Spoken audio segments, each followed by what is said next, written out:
إخوان السلام عليكم. هي واحد الفكرة رائعة اللي عنده شي شقة في الدار. هاد الباندا كرياج عرفتي واعرة، شي حاجة طوب الله يبارك.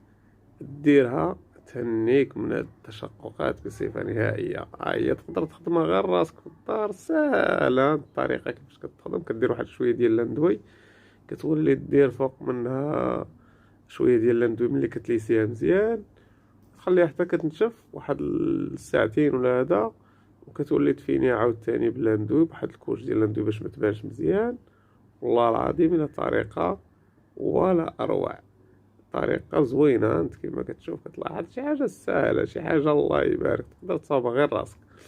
كيكون عنده داك التشققات في الدار وكيتزادو كيكبرو، بهاد الطريقة هادي غتخدمهم بطريقة هكذا. غدير واحد شويه ديال الاندوي، غتولي دير الباندا، دير شويه فوق من عاوتاني ديال الاندوي. الله يبارك، زعما شي فكره رائعه. هاد الفكره هادي راه زوينه وواعره. وهاد الفيديو راه انا اللي مصاوبو خصيصا، انا اللي خدام هاد الخدمه بيدي، ماشي جبت لكم زعما شي فيديو كنوريكم كيفاش ولا هذا.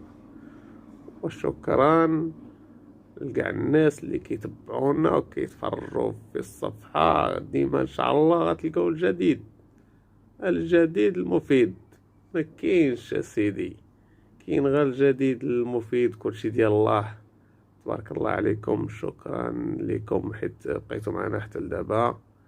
وانتم الطريقة نعم سيدي، وداك الشي مزوين منقي منضي. الله يبارك، شي حاجة طو.